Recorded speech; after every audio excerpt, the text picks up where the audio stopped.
2 ঘন্টা বসে থাকার পরে নাম্বার প্লেট পাইলাম। এখন বাজে হচ্ছে 3টা 14। Hello YouTube, welcome to my YouTube channel right to recover. আজকের তারিখ হচ্ছে 23 তারিখ, বুধবার। বর্তমানে আছি হচ্ছে সেগুনবাগিচা। আপনারা হয়তো নোটিস করতেছেন আমার গাড়িটা চেঞ্জ। এটা হচ্ছে গিয়ে আমার ভাইয়ের গাড়ি। এখন যাচ্ছি মিরপুর বিআরটিতে। গতকালকে আমার বাইকের নাম্বার প্লেট নিয়ে আসছিলাম, পরে ওটা চেক করে দেখলো যে ওরও নাম্বার প্লেট রেডি হয়ে গেছে। তো যেহেতু ওরও এক্সপিরিয়েন্স নাই, ও নতুন, তাই আমার নিয়ে যাচ্ছি মিরপুর বিআরটিএতে। আমার নাম্বার প্লেট তো করতে দিয়েছিলাম ইকুরিয়াতে, ওইখানে সব কিছু অনেক স্মুথ ছিল। মিরপুর তো দালালের আকড়া, ওইখানে গেলে হয়তো বা ভিন্ন কোনো এক্সপিরিয়েন্স হইতেও পারে। ইকুরিয়া সবসময় একটু শিথিল ছিল, দালালের অত প্রকট ছিল না। আর মিরপুর তো বরাবর সবসময়। আমরা যাব এখন মিরপুর যাওয়ার জন্য আমি মগবাজার ফ্লাইওভার দিয়ে, তারপর তেজগাঁ হয়ে ক্যান্টনমেন্টের ভিতর দিয়ে চলে যাব। বের হইতে তো জ্যামে পড়তে হইতেছে। এই ভিআইপি রাস্তাগুলা সামনে ব্লকার দিয়ে বন্ধ করে রাখছে, তারপরও কেমনে যে রিক্সা ঢুকে আর কিভাবে যে যায়। আর ট্রাফিক পুলিশেরও কোনো ভূমিকা নাই এখানে। ওই যে ঢুকতেছে। এইটা দিছে কেন মামা? এটা দিছে কেন? এই বেটা, এই কি রে?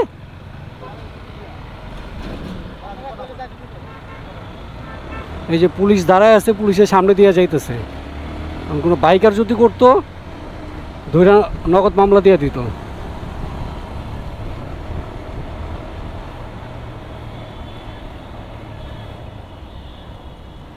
রিক্সাওয়ালাদের জন্য কোনো আইন নেই, ওদের জন্য সব কিছু শিথিল। যত আইন সব প্রাইভেট ভেহিকেলের জন্য, like motor bike, private car, এগুলোর জন্য, আর সিএনজির জন্য। রাস্তা তো মোটামুটি ফাঁকাই দেখা যাচ্ছে, সামনে গেলে বোঝা যাবে কতটুকু জ্যাম। না, সামনে জ্যাম আছে।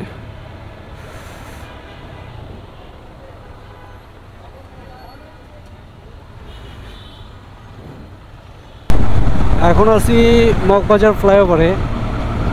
এদিক দিয়া যদি তেজগাঁ জ্যাম থাকে তাহলে এক কাজ করব, বিজয় সরণি দিয়ে মহাখালী ফ্লাইওভার দিয়ে তারপর চলে যাব। এই টাইমে জ্যাম থাকার কথা না, ঘড়িতে বাজে হচ্ছে 12টা 26, লাঞ্চের টাইম। দেখি তারপরও জ্যাম থাকলে তো কিছু করার নেই। আর স্পোর্টস বাইক চালাইতেছি, অনেক লিন হয়ে চালাইতে হইতেছে, হাতে পেইন করতেছে। তার উপরে যদি আবার জ্যাম ঠেলা লাগে তাহলে আরও বেশি প্রবলেম হয়ে যাবে। আজকের ওয়েদারটা অনেক হট, বাতাস আছে, ক্লাউডি ওয়েদার না, ক্লিয়ার আকাশ, সুন্দর। গরমটা না হইলেই হইতো, বাট প্রচুর গরম। সকালের ওয়েদারটা সুন্দর ছিল, ঠান্ডা, একটা মৃদু বাতাস ছিল, বাট সেটা এখন চেঞ্জ হয়ে গেছে। বাতাস আছে, বাট বাতাসে প্রচুর হিট ওয়েভ। তার উপরে আমি আজকে আবার পোলো টি শার্ট পরে বেরিয়েছি। রোড দিয়ে যদি জ্যাম ঠেলা লাগে তাহলে হাতের অবস্থা 12টা বেজে যাবে। রিক্স নিব না ভাই, গরমের মধ্যে জ্যাম ঠেলার কোনো ইচ্ছা নাই। বিজয় সরণি দিয়া মহাখালী ফ্লাইওভার দিয়ে এক টানে চলে যাব। ওইখানে কদ্দুরা জ্যাম থাকতে পারে, বাট ক্যান্টনমেন্টের ভিতরে ঢুকলে তখন তো যে জ্যামটা থাকবে ওটা স্বাভাবিক জ্যাম। অ্যাটলিস্ট বাইক ঠেলা লাগবো না, চালায় যেতে পারবো। বিজয় সরণির সিগনালে আছি, সিগন্যালটা ছেড়ে দিছে।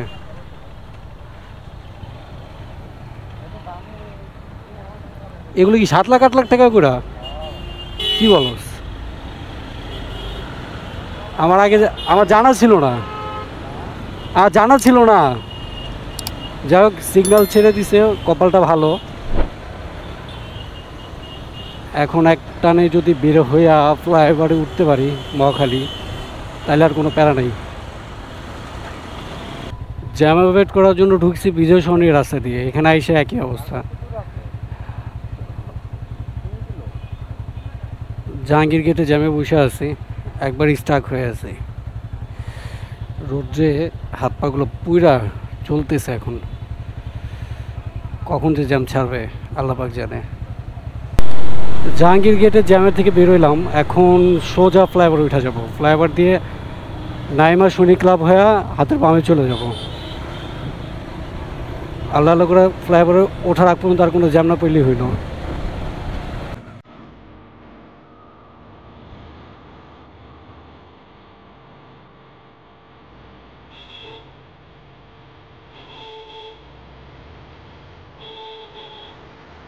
ফ্লাইওভার পার হয়ে গেছি, সামনে জ্যাম দেখতেছি।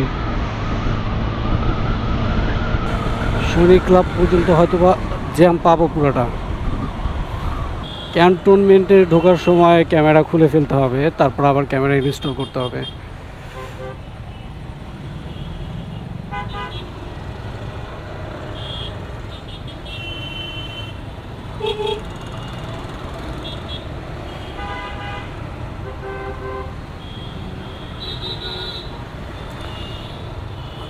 আমরা চলে আসছি, ক্যান্টনমেন্টে ঢুকবো এখন।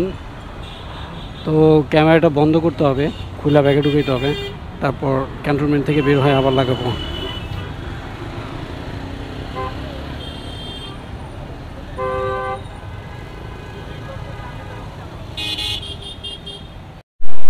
মিরপুর বিআরটিএর কাছাকাছি চলে আসছি, সামনে হাতের বামে মিরপুর বিআরটিএ ফ্লাইওভারটার এখানে। দেখছো ওর কোনো কর্ণপাত আছে, আর ঢুকছে মানে ঢুকছে, ওর দেখার দরকার নেই। মামা বিআরটিএ অফিসটা কই? হ্যাঁ, বায়োমেট্রিক কক্ষ, নাম্বার প্লেট মনে হয় এটা থেকে দেয়। মিরপুর বিআরটিএতে আসার পর যেটা জানতে পারলাম যে আমাদের নাম্বার প্লেট এখানে নাই, আমাদের নাম্বার প্লেট হচ্ছে পূর্বাচলে যেতে হবে, পূর্বাচল থেকে নাম্বার প্লেট রিসিভ করতে হবে। এখন আবার যাচ্ছি পূর্বাচল, এদিক দিয়ে ইসিবি চত্বর হয়ে, ইসিবি চত্বরের ফ্লাইওভার দিয়ে তারপর হচ্ছে পূর্বাচল চলে যাব। এখান থেকে বের হই, তারপর আবার ক্যামেরা অন করতেছি পূর্বাচল গিয়ে। বর্তমানে কুড়িল বিশ্ব রোড আছি, এখান থেকে আমরা 300 ফিট রোডে ঢুকবো।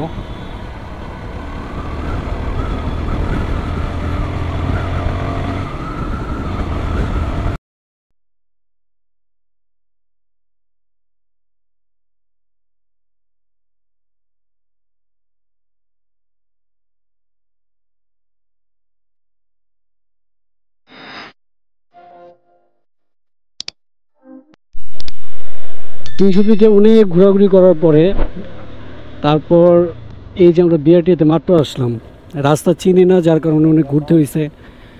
ইউটার্নগুলো বুঝতেছিলাম না কোন জায়গা থেকে কীভাবে ইউটার্ন নিতে হয়, যার কারণে একটু দেরি হয়ে গেছে।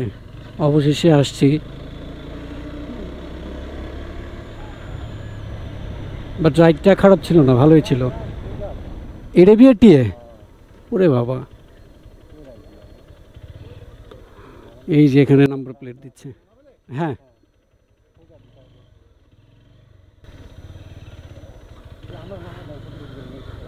এখন বাইকটা রাখবো, পেপারসগুলো জমা দিব, তারা সব কিছু চেক করবে, চেক করে দেন সিরিয়াল ওয়াইজ নাম্বার প্লেট লাগাই দিবে।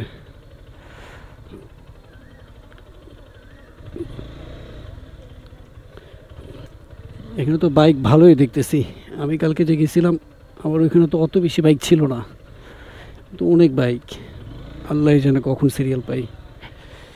বাইকটা রাখি একটু ছায়ার মধ্যে, অনেক দূর রাইড করে আসছি।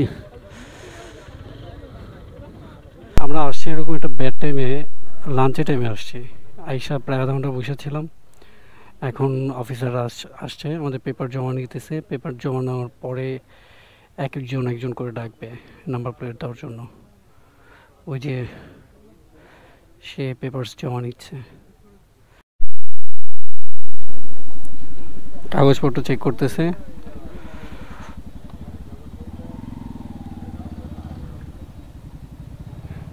ভাইজান কেমন সময় লাগতে পারে?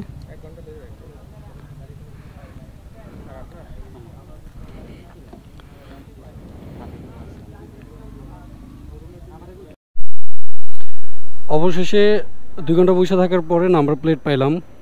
এখন বাজে হচ্ছে 3টা 14, আর আমাদের থেকে পেপারস নিছিল মেবি 1টা 40-এর দিকে। তো অলমোস্ট 2 ঘন্টার মতো হয়ে গেছে। স্মার্ট কার্ড এখনো পাস নাই? কবে দিবে বলছে? যাক, আমারটা পেয়ে গেছি। তুই চালাবি?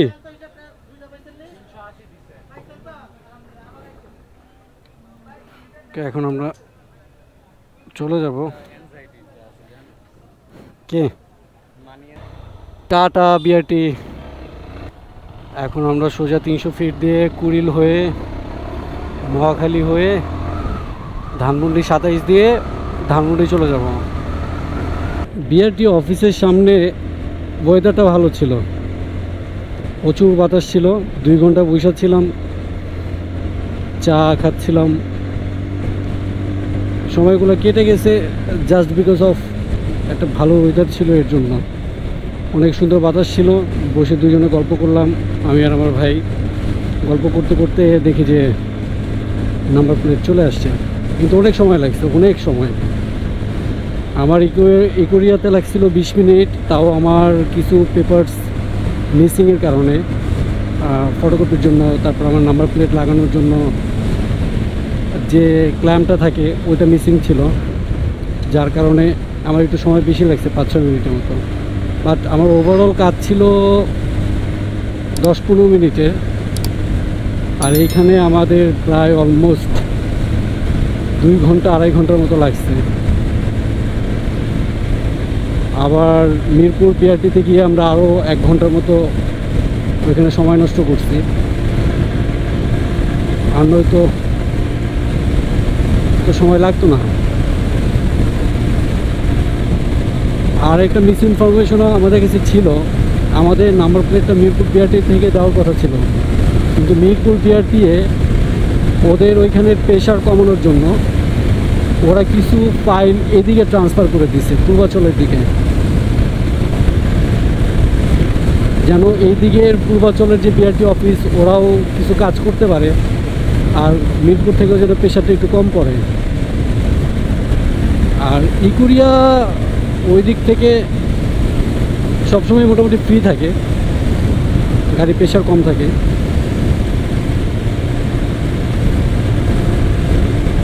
জোস 300 ফিটে বাইক চালানোর এক্সপিরিয়েন্সটাই অন্যরকম। বাট এই জায়গায় অনেক ছাত্রী রাইডারদের কারণে অ্যাক্সিডেন্ট হওয়ার পসিবিলিটি অনেক বেশি। আর 300 ফিটে ম্যাক্সিমাম টাইমে ফেসবুকে ঢুকলে দেখা যায় যে অ্যাক্সিডেন্ট হচ্ছে। 300 ফিটটা হওয়ার আগে মাওয়াতে এই জিনিসটা হইতো। মাওয়াতেও অ্যাক্সিডেন্ট হয়, কিন্তু 300 ফিটের মতো এত বেশি না। আর মাওয়া রোডটাও এত বেশি স্পেশিয়াস না। 300 ফিটের রাস্তাটা যতটা বড়, মাওয়ার রাস্তাটা অত বড় না, যার কারণে ওইখানেও অ্যাক্সিডেন্ট হয় না যেরকম কথা না। অ্যাক্সিডেন্ট সব জায়গায় হয়, কিন্তু তুলনামূলকভাবে 300 ফিটের অ্যাক্সিডেন্টটা, বাইকের অ্যাক্সিডেন্ট অনেক বেশি হয়। মাওয়া রোডে সব ধরনের গাড়ি অ্যাক্সিডেন্ট করে, বাস, মাইক্রো, প্রাইভেট কার, সমানতালে সবগুলো অ্যাক্সিডেন্ট হয়। বাট এই 300 ফিটে আমার দেখা মতে, আমার জানা মতে, বাইকের অ্যাক্সিডেন্টটাই সবচাইতে বেশি। প্লেন যাচ্ছে, ওই যে ক্যামেরা দেখা যাচ্ছে কিনা বোঝা যাচ্ছে না। সড়ক পথে বিমানের ছোঁয়া উইথ কেপিআর।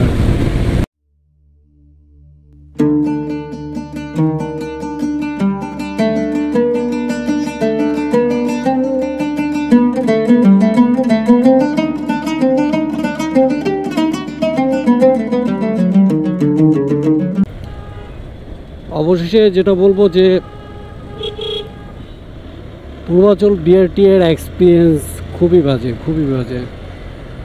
অনেক বেশি সময় লাগে, এখানে প্রসেস অনেক ডিলে। এখানের যে কর্মকর্তাগুলো আছে তারা অত বেশি প্রফেশনাল না, যার কারণে সময়টা অনেক বেশি লাগে। তো এখন পর্যন্ত যারা যারা ভিডিওটা কন্টিনিউ করছেন তারা আমার ভিডিওর মধ্যে একটা লাইক করে দিবেন, কমেন্টে আপনাদের মতামত জানাবেন, আর চ্যানেলটা সাবস্ক্রাইব করে দিবেন। আর যারা আমার আগের ভিডিওটা দেখেন নাই, আমার নাম্বার প্লেট আনার এক্সপিরিয়েন্সের যে ভিডিওটা, ওইটা আমি হয়তো বা ডিসক্রিপশন বক্সে অ্যাড করে দিব লিঙ্কটা। আর যদি সম্ভব হয় তাহলে আই বাটনে আমার ভিডিওটা দিয়ে দেবো,